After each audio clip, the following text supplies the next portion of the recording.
Hello students, theory of demand में हमारा next topic है change in quantity demanded and change in demand.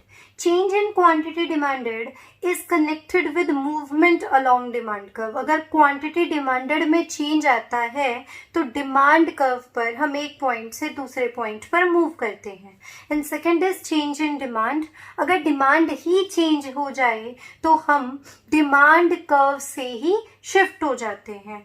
Quantity demanded में change आने का जो रीजन है वो है change in own price of commodity, whereas change in demand is just due to change in other determinants of demand. So change in quantity demanded में हम demand curve पे एक पॉइंट से दूसरे पॉइंट पर मूव करते हैं. So दो सिचुएशंस यहाँ पे हो सकती हैं.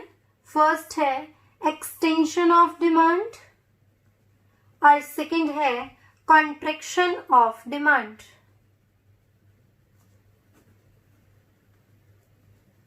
Now what is extension of demand? जब किसी पर्टिकुलर कमोडिटी के प्राइस के अंदर फॉल आ जाए तो क्वांटिटी डिमांडेड के अंदर राइज आ जाता है. इसी कॉन्सेप्ट को हम कहते हैं एक्सटेंशन ऑफ डिमांड, यानी कि it is caused by reduction in price. And what is contraction of demand? When price of a commodity rises, quantity demanded starts falling. This is contraction of demand. Diagrammatically हम इसको clear कर लेते हैं.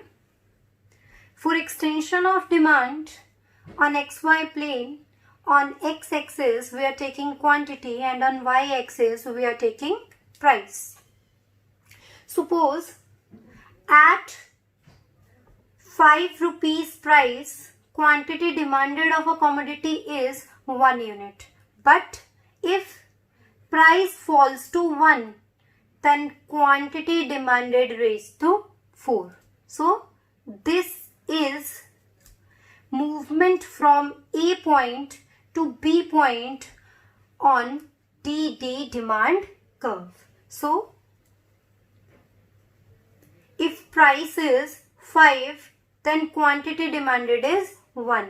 But if price falls to 1, then quantity demanded increases to 4. This is instance of extension of demand. Same as हम contraction of demand के लिए भी diagram plot कर सकते हैं. Suppose price of commodity is ₹1, then quantity demanded is 5. But if price rises to 5, then quantity falls to 1. Then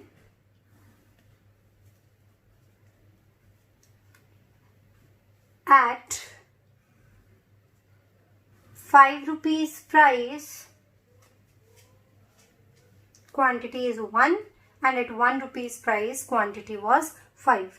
This is our demand curve, and in this we are moving from point A to point B.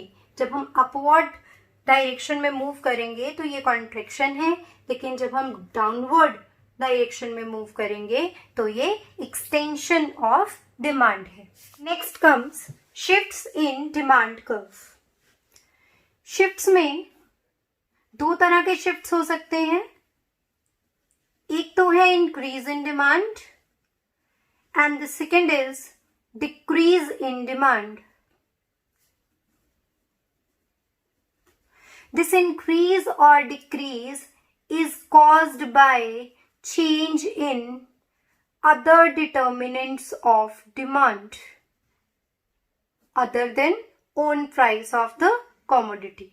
अगर favourable change होगा तो demand में increase आएगा, और अगर unfavourable change होगा तो demand जो है वो डिक्रीज हो जाएगी. सो हम फर्स्ट स्टार्ट करते हैं इंक्रीज इन डिमांड. एक टेबल की हेल्प से पहले इसको क्लियर कर लेते हैं. Suppose price of commodity is 3 and quantity demanded is also 3. And with the same price 3, if quantity demanded rises to 4, this is example of increase in demand. It is a change where price is same, but price is 3, then demand was 3. And if price rises to 4, अगर price 4 rupees हो जाए तो according to law of demand आपकी quantity reduce हो जानी चाहिए.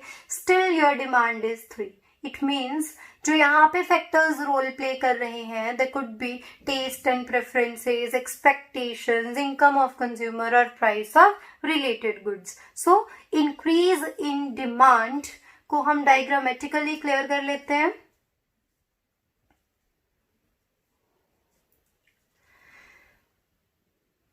₹3 price पर हमने 3 ही यूनिट्स की डिमांड की है, और जब प्राइस 3 ही है लेकिन डिमांड जो है वो रेज होकर 4 हो जाती है. सो अगर डी हमारा इनिशियल डिमांड कर्व है तो हमारा जो नेक्स्ट डिमांड कर्व होगा वो D1 होगा. इसका मतलब है कि हमारा जो डिमांड कर्व है वो अपवर्ड डायरेक्शन में राइट साइड पर मूव हो जाएगा, शिफ्ट हो जाएगा. अगर हम 3 प्राइस को यहाँ पे डिपिक्ट कर रहे थे, अगर हम प्राइस को 4 कर देते हैं तो भी हमारी जो क्वांटिटी डिमांडेड होगी वो एग्जैक्टली 3 ही होगी. यानी कि आप इन दोनों ही केसेस के अंदर इस डायग्राम को प्लॉट कर सकते हो. Next comes decrease in demand.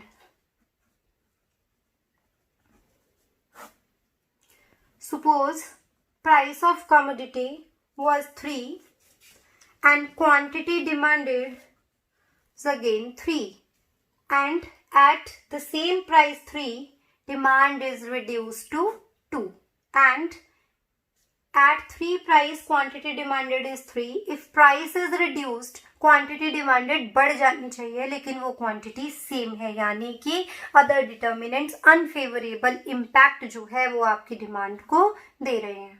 Diagrammatically ₹3 price पे 3 कमोडिटीज इन डिमांड. प्राइस 3 है लेकिन आपकी क्वांटिटी डिमांडेड जो है वो 2 हो गई है, यानी कि इनिशियल डी डिमांड कर्व से you are shifting to the new demand curve D1 which is on downward side or left side. These are shifts in demand curve और चेंज इन डिमांड.